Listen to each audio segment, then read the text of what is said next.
Real talk lang ha.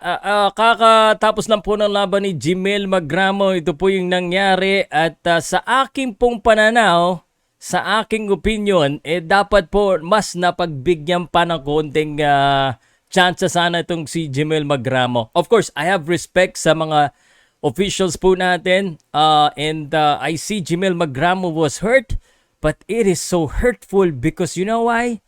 Lamang po sa aking pananaw si Jimel Magramo. Here's what happened in that fight. Powercast Sports. If you're new here, don't forget to subscribe and hit the notification bell.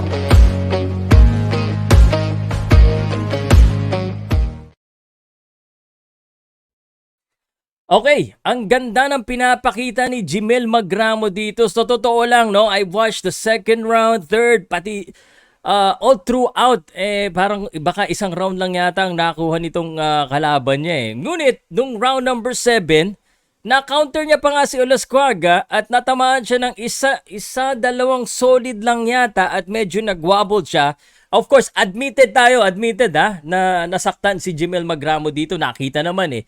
Pero to stop it like that right away, para namang medyo opinion ko po ito and I understand that the referee may have seen differently because nasa loob sila. I always want to consider that. I have nothing against anyone but in my opinion, and this is not final, sa aking pong opinion ay dapat sana napagbigyan po sana ng chance itong si Jimel Magramo or maybe standing 8 count or lumalaban pa eh. Dalawa lang yata yung tama eh. So, nakakalungkot kasi parang ayun eh. Jimel Magramo was aggressive. Siya yung umaabante. Ang dami niyang patama dito kay Olascuaga, no? Although, napansin ko rin sa bandang huli po, ang katotohanan eh, medyo nakalimutan po nilang dalawa dumipensa sa isa't isa.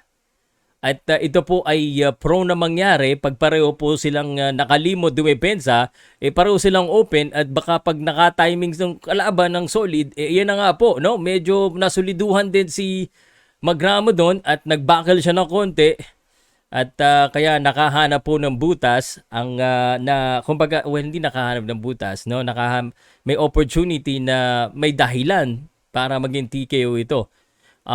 But nanghihinayang po ako para kay Jimel Magramo kasi hindi ko alam, tingnan ko nga kung may score.